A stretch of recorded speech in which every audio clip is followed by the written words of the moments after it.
Okay, well, that was November of that year. Republican Congressman Raul Labrador was the first lawmaker to formally call for Eric Holder to resign. He is on the committee that will be questioning the Attorney General this week.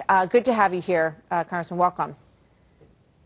Thanks for having me, Martha. What do you think is revealed in these new documents that were just dumped on Friday evening from the Department of Justice? You know, the question all along has been, what did he know and when did he know it? He has been denying that he knew anything about the program.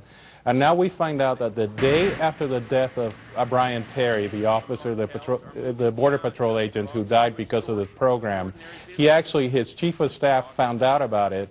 His chief of staff actually told him about the shooting of Brian Terry, but we don't have any evidence whether exactly what information was given to the Attorney General. Yeah. But it's pretty amazing to me the Attorney General would actually find out that one of his officers was killed by some guns, and he didn't ask any in-depth questions about it. Yeah, I mean, that shooting of the border agent, I remember, we reported it here when it happened, so that became public knowledge pretty much right away. But the questions are, how that information was transmitted in terms of whether or not there was a connection to the guns that were found at the scene. Now, let's pull up some of this email that has gone back and forth here, because this comes from Mr. Burke in Arizona in the Attorney General's office there, and it goes to the Deputy Chief of Staff for Eric Holder. And it says, I've alerted the AG, Holder, the acting DAG, and Lisa, etc. And then it goes on. He followed up later that day with Wilkinson, this contact from Arizona, and told Wilkinson, who was Holder's deputy, that the guns that were found at the scene were from Fast and Furious. And let's take a look at this next quote. He says, guns connect back, the guns found in the desert near the murder of the officer connect back to the investigation that we were going to talk about. They were the AK-47s purchased at the Phoenix gun store. So it begs the huge question here. They told Eric Holder, the Attorney General, that this border agent went down and that he died subsequently. Why would they not go back to him then and say, and they also just told us that the guns found at the scene were connected to this program?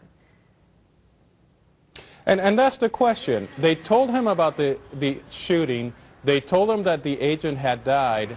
And now he wants us to believe that he didn't ask any additional questions. So as I said from the beginning, I said he's either lying or he's incompetent. This is a man that has such callous indifference to what happened to one of his Border Patrol agents that he decided he wasn't going to follow up on any questions. He wasn't going to find out exactly what happened to Agent Terry and how it was that these people got these guns. But, to me, that's just preposterous. If that's the case, if Mr. Wilkinson, who worked for Eric Holder, was told in this email that they believe that the guns that were found at the scene had a connection to Fast and Furious, has he been questioned, Mr. Wilkinson? Why would you not then pass that information along to the Attorney General?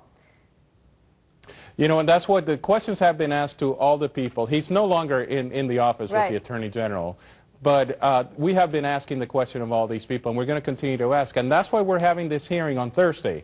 We want to know exactly what the Attorney General knew. And now that we have this information that his chief of staff actually found out the day after Brian Terry's death, that his chief of staff actually had communications with the Attorney General, how is it that he can come to Congress and tell us that he didn't know anything about Fast and Furious and he didn't know anything about the death of Brian Terry or the link between Fast and Furious and the death of Brian Terry? That's the big question in my mind. If his deputy, Holder's deputy, knew there was a link, why wouldn't he have transmitted that information while he was telling him all this other stuff? It doesn't make a whole lot of sense. So we'll see if you guys get some answers on it later this week. Thank you very much. And we did ask the